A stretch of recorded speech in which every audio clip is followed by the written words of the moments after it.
Guess what? This video is helping Kinston, North Carolina. Awesome. We are helping Wade Solowski, Skip, boy, the whole crew down there, Michael, the CSS News, the Kinston, North Carolina, the first Battle of Kinston. We already did Weiss Fork. Nice. So the first Battle of Kinston, they need some signs. So from here until December 31st, all the YouTube money goes to them. Awesome. But I'm taking all that YouTube money on January 2nd, putting it into my General Mills We Give. General Mills would match it. Awesome. It'll be my last time to use my We Give program, because when I retire, of course, I will lose my matching funds. So right. Wade Solowski had a lot of different things he wanted to pick. So that's what we're doing. Bill Molyneux here with Bill's History World with Goober the Traveling Bear, and I have Kevin with me also. And we are in Kinston, North Carolina, and we are at the first Battle of Kinston, December 1862. And we are going to check out this one section of the battlefield and drive around and learn all we can about the first Battle of Kinston. There are two. There's another one in 1865. Well, the Battle of Kinston, the Federals turned the Confederate flank. So here we have maps, and the Confederates are outnumbered like 4-1, I believe it would be. So this section of the battlefield, actually, you are here. There we go. And we're gonna, this site is dedicated to the memory of Wilbur Fred King III, 1966 to 2003. Will King touched the lives of many people in his quest to preserve Lenoir County's Civil War battlefields. Will's great love for history and his leadership were an inspiration and a driving force in preservation endeavors of this community. Very nice. So it's a memorial not to the Confederates, but to the fellow who helped. Here we have, not for wages, not for glory, 'twas for home, right they fell. And the Confederate soldier, 1861 to 1865. And we have a Johnny Reb at the top. And let's see what's on the, anything on the sides or back of the monument. The Valor men from Lenoir County wore the gray, erected May 10th, 1924 by the A.W. Waddell chapter UDC. Oh. All right, well, we're going to walk around a little bit. I think we have more placards to look at. The walking trail. Members of Lenoir County Battlefields Commission meeting in regular session April 14, 2003 expressed their desire to recognize efforts of Will King III as follows. So, we're going to walk the field here, and we're going to check out our artillery piece. Here we have another 6-pounder, and similar to, this is a 6-pounder model 1841 field cannon. Very nice. And so as we travel throughout Kinston, we've run into several cannons. Now here we have different markers for different states that were here. New Jersey regiments, the 9th New Jersey, and New York. All right, New York had the 22nd, 23rd, 24th, 85th, 92nd, 96th, 3rd Cavalry, and 3rd Light Artillery batteries were here. Now, what this site has is a listing of all the different states and what regiments were at the first Battle of Kinston. We have Massachusetts, and I'm not going to read off all these regiments. So there's another state. Connecticut, they were present. The 10th Connecticut. Rhode Island, a Rhode Island regiment was here. The 1st and 5th. And Pennsylvania, 85th, 101st, and 103rd. Okay. Well, we're going to walk back to the car. And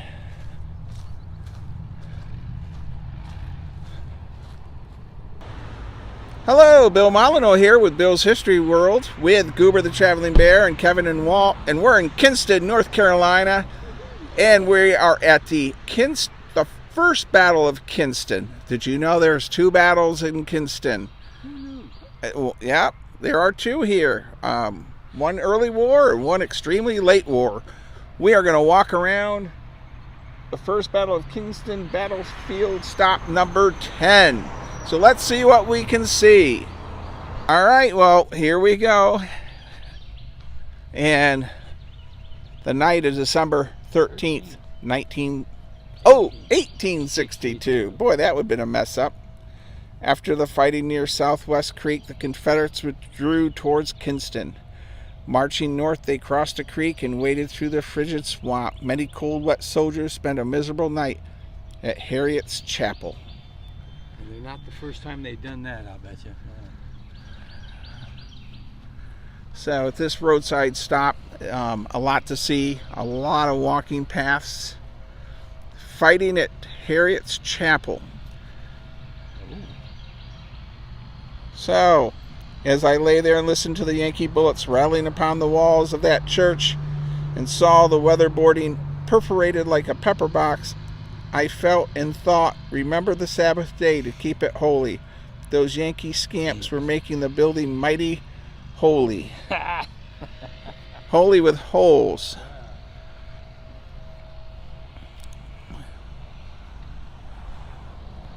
So, one of the first Battle of Kinston, the site of the Harriet's Chapel. Harriet's Chapel saw some of the most intense fighting in the Battle of Kinston. In 2010, the Historical Preservation Group moved this building, once New Bervinian Primitive Baptist Church, to this site to interpret Harriet's Chapel's role in the battle. Okay.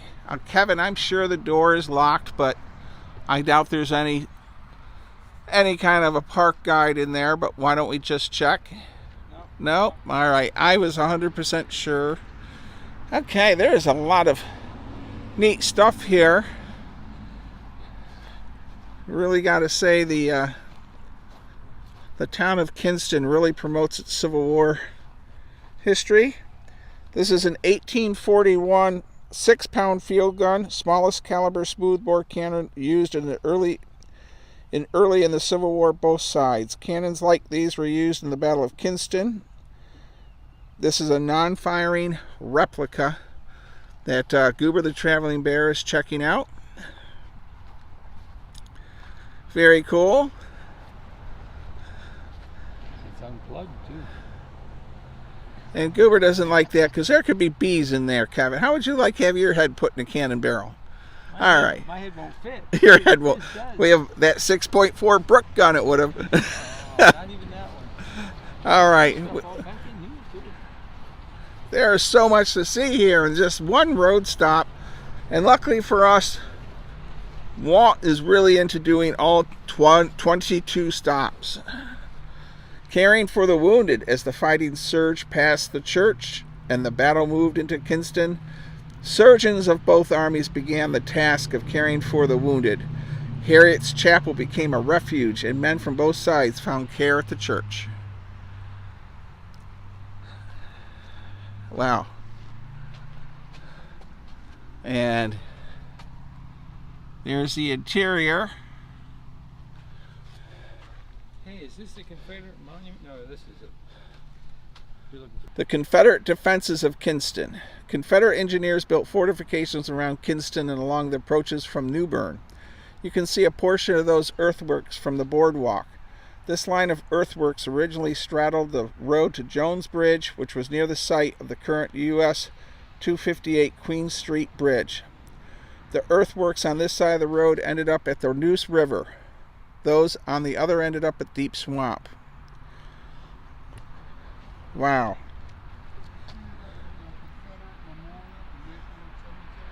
Yes. All right. December 13th, 14th, wasn't that? Kinston Battlefield Park, Harriet's Chapel and Stars Battery Site. This site is the center of the Confederates' line during December 13th, 14th, 1862. Wow. The earthworks here are fragile. Please do not climb on them. And we will walk up here and check them out. We have volunteers support this site. The Historic Preservation Group expresses appreciation for North Lear High School. John Gray Foster's long blue line slowly marched north from the southwest creek towards the Confederate line. The Confederates behind the formidable line of earthworks protected by the swamp in their front braced for the Union assault. Now, sounds like a tough nut to crack. The Confederates were outnumbered, Yes. like 4-1. Yes. Now here we have, But they were entrenched behind the swamp. and here we have, the earthworks you're not supposed to climb on. we're not supposed to climb on the earthworks. Kevin, is that the swamp? I don't know what the river is. So here's the earthworks It's the Neuse River, I suspect. and the swamp. Boy, fighting as the Union through this swampy ground and then fighting over earthworks. And I gotta say, this first Battle of Kinston boardwalk battlefield is really neat. The action in the swamp. A large swamp separated the advancing Union Army and the Confederate defenders 1/2 mile north. Described by one Union soldier as difficult to cross and densely covered with growth of small trees and pines. The swamp slowed the Union advance and provided cover for the Confederates. Yeah, waist deep water there. And waist deep swamp water. In December. And it had to be cold, December. 24 guns of the 3rd New York Artillery supported General Wessel's infantry as they advanced through the swamps toward the Confederate line. The overwhelming firepower of Union infantry and artillery eventually forced the Confederates to abandon the line and fall back to Jones Bridge. Okay. And we have the guidon with the 3rd Light Artillery right there. And we have an overlook we're coming up to. Stars Battery. In front of you is the position held by Captain Joseph B. Stars Battery. Stars Battery defended this position against the Union advance on December 14th. Finally, his ammunition exhausted, Starr withdrew across the Neuse River. Captain Starr had lost 1 gun at Southwest Creek the day before, but his remaining 5 smoothbore cannon fought tenaciously that cold December Sunday. The Confederates deployed artillery at key positions along the line to aid the thinly stretched infantry. A South Carolina soldier witnessed its effectiveness. The enemy first attacked our right and were repulsed several times by our artillery and infantry. Our infantry did good execution, sending the Vandals back at every onset. Starr and the rest of the Confederate line held for hours against the much larger Union force. A soldier of the 17th Massachusetts wrote of the Confederate artillery fire as it pounded them, "The fire of the rebels upon our attacking columns was rapid and well directed, and it did great havoc among them." Captain Starr held until his ammunition was exhausted. With no ammunition and Union infantry pressing them, Starr had little choice but to pull back across the Neuse River. Starr abandoned one gun, all of its horses killed by Union fire. Amazing. Thank you, Kevin. Quite well, if you like. Hold on. Let me get the camera microphone over to you. All right, Kevin, can you talk to me about the First Battle of Kinston? Certainly. As Foster approached Kinston on December 13th, he encountered Confederate defensive forces under General Nathan G. Evans, better known as Shanks Evans, 6 miles southwest of here at Woodington on the Wilmington Road, present-day US 258. After a fierce fight, Evans strategically withdrew to earthworks here and prepared for Foster's second attack, which came about 9 a.m. on December 14th. Evans entrenched about 2,000 North Carolinians and South Carolinians here in a semicircle extending about a mile from the river on my right to a swamp across Wilmington Road on the left. About 800 feet of the earthworks survive nearby. You are standing, or I am standing, near the site of Harriet's Chapel in the center of the Confederate line, where a section of Starr's battery and Colonel James D. Radcliffe's 61st North Carolina Infantry stood. Because Harriet's Chapel was a prominent feature on the landscape, it became the principal point of attack for Foster's troops as they advanced across the ground behind me. Supported by heavy artillery fire, the Federals broke through the Confederate left flank. Evans ordered a retreat to Kinston across the Jones Bridge, which stood just downstream from the modern one, and fired the span. After a brief stand on the north side of Kinston, Evans withdrew his troops. Foster and his men spent the night of December 14th in Kinston and left for Goldsboro the next morning, destroying the remains of the bridge. Thank you, Kevin. In the Kinston, North Carolina Visitor Center, they have some American Revolutionary War and American Civil War items on display, which is very neat. Civil War musket, a Union canteen.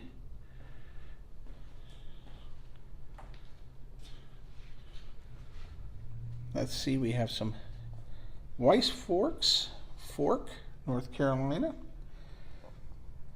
6 sons served and 6 survived. This is Dennis Harper's book about his ancestors. Okay. 6 brothers, all served, all survived. We have some. Though 4 of the 6 were wounded. Wow. Yeah, 1 in the head. We have some artillery projectiles.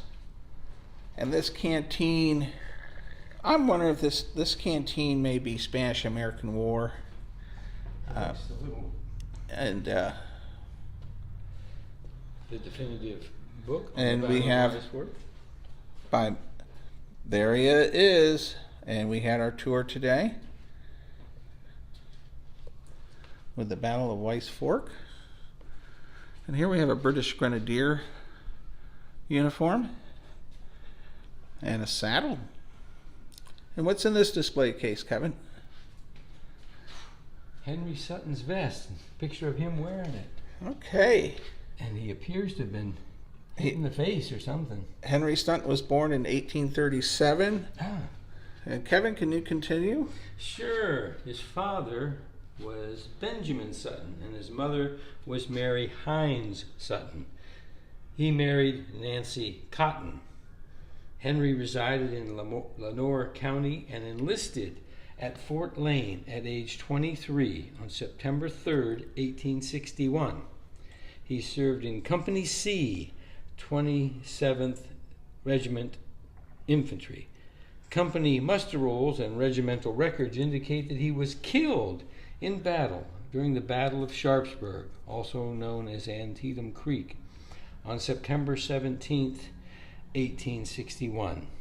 His family preserved letters Henry, Nancy, and other family members wrote during the Civil War. So he survived just a year after enlisting. All right. Well, I hope you enjoyed the first Battle of Kinston video. Just sort of put it together the best we could. And we learned a lot. And the town of Kinston has a lot of Civil War history in Kinston, North Carolina. Well worth spending a couple days here. You have the first Battle of Kinston, and then the Battle of Weiss Fork. Some call it the second Battle of Kinston.